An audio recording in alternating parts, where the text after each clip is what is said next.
Hello everyone, and let's talk about why collaboration beats competition in generative AI initiatives.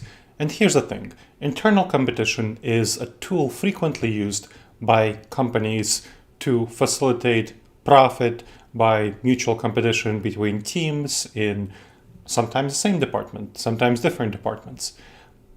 But it's a challenge when you apply that modality to generative AI adoption because it fosters silos and creates duplication of efforts. And you also don't share valuable insights. Also, that if you compete for recognition and resources, you're slowing down mutual progress. By contrast, when you have cross-functional collaboration, you leverage diverse expertise across a company. And if you have shared insights across many different roles and functions, you have richer and more effective solutions. So, if you want to build a collaborative culture, you need a good knowledge sharing platforms, tools like Trello, Slack, Microsoft Teams, and have forums. So those are digital tools, and have forums, have other tools, committees, and so on for discussions with each other. So have digital platforms where people can discuss ideas and projects, and have in-person and virtual meetings where people can discuss ideas and share projects. Also, have leadership-driven incentives for collaboration, have rewards for cross-departmental teamwork between different teams within the same department if you have large departments, and if work especially across different departments to foster collaboration.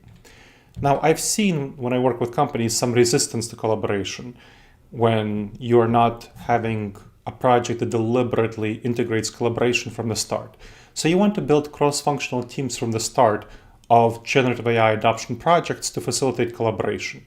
Communicate the value of collaboration for generative AI projects. Normalize teamwork through structured workflows that different people contribute to, and leadership support and recognition and incentives.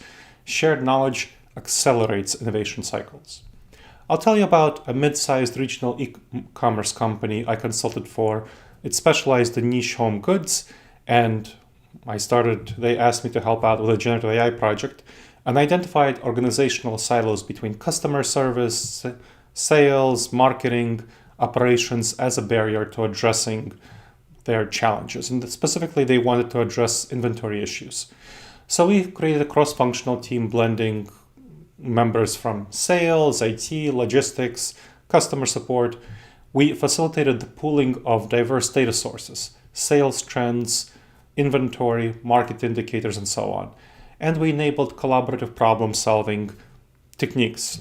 We had everything was positioned on Trello, all the information about what was going on. We used Microsoft Teams to communicate. We also had regular cross-functional team meetings and town halls to discuss issues. And we created a generative AI demand forecasting system that turned out to be quite good.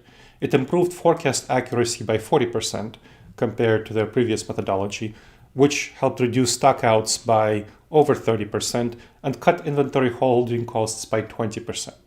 So that overall boosted profitability by reducing stockouts and cutting inventory holding costs.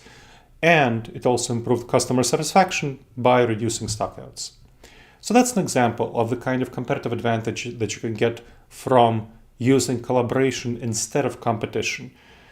It enables a more agile and fast adaptation of generative AI because you don't have to overcome resistance in each department, and you have buy-in within each department. It helps break down silos and foster collective intelligence. Businesses that embrace collaboration instead of competition in generative AI adoption will be the ones that succeed. I hope you enjoyed this episode of the Wise Decision Maker Show. Please make sure to subscribe wherever you checked out the show and leave a review. It helps others discover the show and it helps us improve the show.